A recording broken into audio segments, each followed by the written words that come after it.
Oh my, you've been placed on a Ukraine kill list. That is the message I got from a friend on Tuesday morning. Not a great start to the day, I can assure you. I did a bit of research and found that I had, sure enough, been placed on a list of 388 individuals, including President Trump, Elon Musk, Tucker Carlson, 116 members of the US House of Representatives, and 21 senators, by a Ukrainian group that Elon Musk thinks should now be listed as a terrorist organization. So how the heck did I end up on the list? And does the Ukrainian government want to kill me? Today we'll investigate. This is Reports on China. I'm Andy Boreham, safe in Shanghai. Let's get reporting. Early this week, a Ukrainian NGO called texty.org.ua released a list of 388 individuals that featured a bunch of very well-known names in media, politics, and other areas. Republican Matt Gaetz called it a Ukraine enemies list. Elon Musk called them terrorists, and Congresswoman Marjorie Taylor Greene called it a kill list. They were all included on that list, but so was I. What had I done to irritate the Ukraine? My show, Reports on China, only ever covers other countries as they relate specifically to China. I did do a video recently about why Beijing is not supporting the so-called Ukraine Peace Summit that is currently being held in Switzerland. Could that really lead to my assassination? The list quickly caused an uproar in the US, with Fox News running with the headline, "Enemies List of Trumpists and Communists, published by Biden-linked Ukraine group, lawmakers charge." Newsweek asked, "Is Marjorie Taylor Greene an enemy of the state in Ukraine?" And the Daily Wire reported, Republicans press State Department about Ukraine enemies list that included several Daily Wire hosts.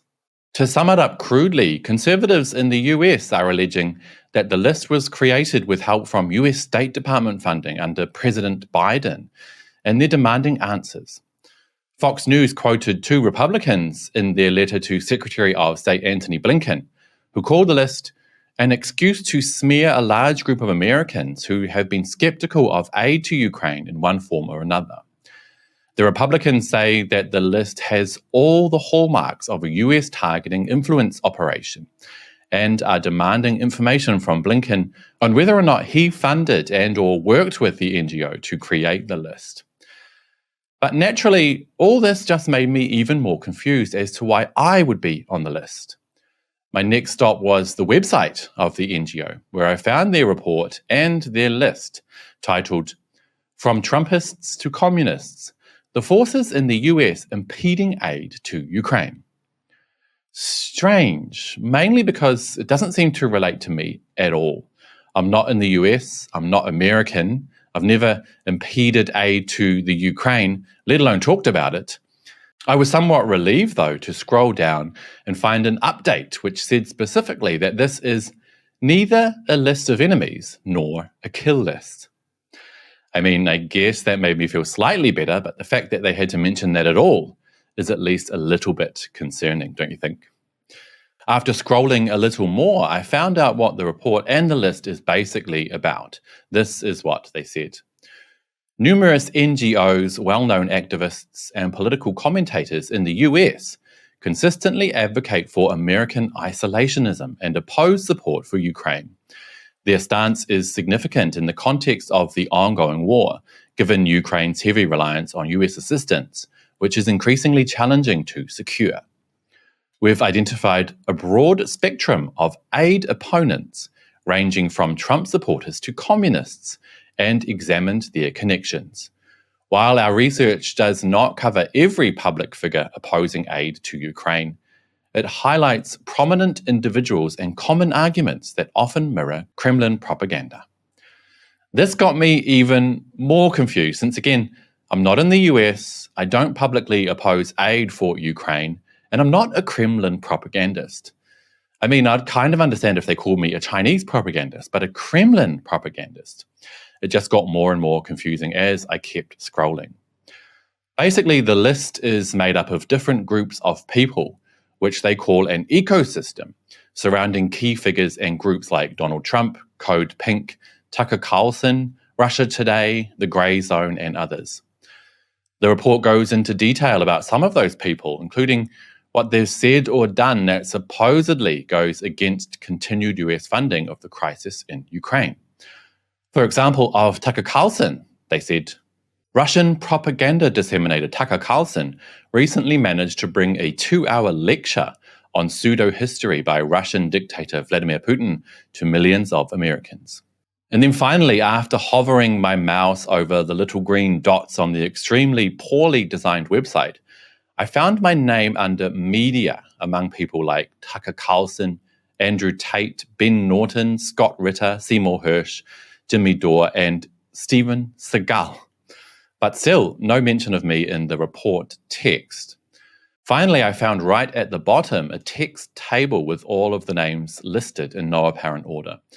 There were 47 pages, but luckily I only had to skip to page 23, and there I was. Andy Boreham, person, journalist. Clicking the link icon takes you to my page on the Shanghai Daily website, and clicking my name shows my Twitter account, links to 5 of my tweets under the header Statements, and a description. Andy Boreham is a weekly columnist at Shanghai Daily. His video series Reports on China analyzes how Western media report on China. Born and raised in New Zealand, he has degrees in media studies, political science, and Chinese. Let's quickly go through my tweets. Number 1 from August 4, 2022. Twitter should add a function to just instantly block every account with a Ukrainian flag. Number 2 from March 4, 2022 is where I responded to a New York Times article. Russia media is banned as propaganda, but Ukraine's fake news is okay because it's important myth-making that builds morale. Got it. Number 3 is from November 1, 2022, when I still had my China state-affiliated media tag on Twitter and commented on Elon Musk adding it to Ukrainian media. Good to see Ukraine state-affiliated media being labelled. Now we just need US, UK, Aussie, etc. labels.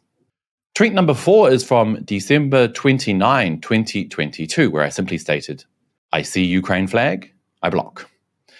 And the last tweet in my list of supposedly anti-Ukraine crimes is from March 20, 2023, where I replied to an anti-China troll with a Ukrainian flag in their profile by saying, another amazing take from a Ukrainian flag who clearly knows nothing about Chongqing. And that is it. Those tweets were apparently the sole reason for me being added to the Ukrainian list of 388 entities. Of course, it still made no sense, so I wrote to the NGO in question on Twitter. Here's what I said. Hi there, Texty team. My name is Andy. I was included in your From Trumpists to Communists list of 388 individuals you are labeling as the forces in the US impeding aid to Ukraine. Firstly, thanks for announcing that it's not a Ukrainian kill list. That made me feel a little bit better. But there are some glaring problems with my inclusion on your list. I'm not in the US. I'm not American. I've never commented on US aid to Ukraine. I run a show about China and only comment on Ukraine when specifically related to China. For example, my recent video on why China is not attending the upcoming Peace Summit in Switzerland. On your entry about me, you link to 5 statements I've made on Twitter, none of which relate even remotely to the topic of your paper, which, I'll remind you again, is the forces in the US impeding aid to Ukraine. Again, I'm not in the US, I'm not American, and I've never commented on US aid to Ukraine. So here are my questions for you. Why was I included in your list, especially given the points I made above? Whose idea was it to include me in your list? Also, I would appreciate if you action the following as soon as possible. Acknowledge receipt of my communication with you here. Remove me immediately from your list. Answer my questions above. Apologize for erroneously including me on your list. Thanks so much for reading my message, and I look forward to your reply. If you don't want to reply here, feel free to direct message me. At the time of filming this video, it's been 24 hours since I contacted the Ukrainian NGO, and I have not heard back. And to be honest, I'm not really expecting to. So why? Why would they include me? Well, I've talked to a few people behind the scenes, including some people included on the list, And they think it was most likely largely or completely written by people in Washington, D.C. So clearly I've irked the State Department or NED or whoever with my effort to show Washington up for the brutal, contradictory, trouble-causing place it is. So my name was included on the list regardless of whether or not it is actually relevant. Many suggested that this list was created as a way to silence or scare people.